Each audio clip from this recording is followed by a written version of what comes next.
तो कोई भी व्यक्ति, हमारे समाज के अंदर भी ऐसे नेता पैदा हुए जो जब कारवा को लेकर के आगे बढ़े, जब एंटी रिजर्वेशन ओएम जारी हुए केंद्र सरकार की तरफ से, तो उस समय एक परिसंघ का गठन हुआ और परिसंघ के माध्यम से हम लोगों ने वहां दिल्ली में रैली, महारैली करी और जितने भी एंटी रिजर्वेशन ओएम निकले उनके खिलाफ केंद्र सरकार से दबाव डाल करके और संविधान संशोधन विधेयक पास करवाए। 85 कॉन्स्टिट्यूशनल अमेंडमेंट, 82, 81, ये सारे उस समय पास हुए। लेकिन जब ये पास हो गए उसके बाद जो हमारे नेता थे वो उनको जिस मार्ग पे चलना चाहिए था उस पर नहीं चल पाए और परिणाम ये निकला कि अब वो कहीं के भी नहीं रहे। ऐसा यदि हम लोग भी करेंगे कि समाज का काम नहीं करेंगे या समाज जो हमसे अपेक्षा करता है वो काम हम नहीं करेंगे तो निश्चित रूप से हमारी भी वो दुर्गति होगी, एक दिन होगी। तो ये मेरा आप सब लोगों से, जो समाज के प्रबुद्ध लोग बैठे हैं, समाज का जो नेतृत्व करते हैं, उनसे ये निवेदन है कि बाबा साहब डॉक्टर भीमराव अंबेडकर जी का आज हमने मूर्ति का अनावरण किया है और उनका जयंती समारोह हम मना रहे हैं। तो इस बात का प्रण करें कि आज इस बात की सख्त आवश्यकता है कि हम सब बातों से ऊपर उठ करके एकजुट हो जाए और एकजुट होकर के अपने हक और अधिकारों की लड़ाई में सहयोग करें और इस काम में all India SC/ST railway employees association किसी भी तरह से पीछे नहीं रहेगी यदि आपका सहयोग रहेगा।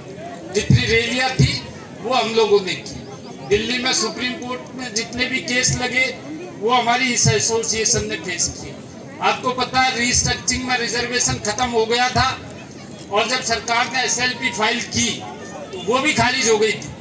लेकिन इस all India SC/ST railway employees association ने जब अपनी तरफ से SLP फाइल की प्रॉपर ढंग से, तो रिस्ट्रक्चरिंग में रिजर्वेशन बचा और पूरे देश में जो हमारे अनुसूचित जाति जनजाति के लोग थे उनको 5-5, 6-6 लाख रुपए एरियर भी मिला कम से कम।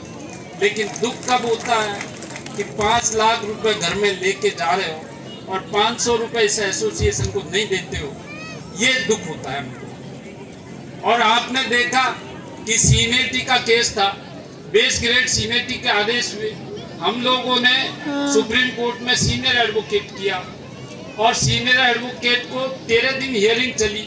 उस समय 1 लाख रुपए पर डे लेते थे, 13 दिन का 13 लाख रुपए दिया, आज 5 लाख 6 लाख रुपए सीनियर एडवोकेट का। फिर भी वो हमारे खिलाफ हो गया जजमेंट, लेकिन हमने उसमें हार नहीं मानी और 85th अमेंडमेंट को हमने पास करवा करके दम लिया। ऐसे अनेकों मामले हैं। आपका रोस्टर है, 40 पॉइंट रोस्टर सिस्टम था जिससे स्पीडी हमारे लोग आगे बढ़ रहे थे, लेकिन सुप्रीम कोर्ट ने उसके खिलाफ आदेश दिया और जब यह आदेश खिलाफ में आया तो हमने सुप्रीम कोर्ट में सीनियर एडवोकेट लगाया और उसका परिणाम ये निकला कि पोस्ट बेस्ड रोस्टर सामने आया। पोस्ट बेस्ड रोस्टर जब बन रहा था, बहुत लोगों को पता है, काफी बाद में कुछ लोग रेल में भर्ती हुए हैं, जो पहले थे उनको भी मालूम है कि जब पोस्ट बेस्ड रोस्टर आया तो DOPT का रोस्टर अलग था। लेकिन हमारी इस एसोसिएशन ने रेल मंत्रालय से सामंजस्य बैठा करके और रेलवे का रोस्टर अलग बनवाया।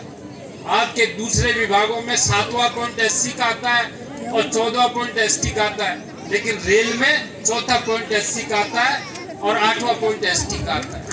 ये अद्भुत काम किया, लेकिन आप लोगों ने क्या किया? जल्दी प्रमोशन दिलाया, जल्दी रोस्टर का लाभ मिला।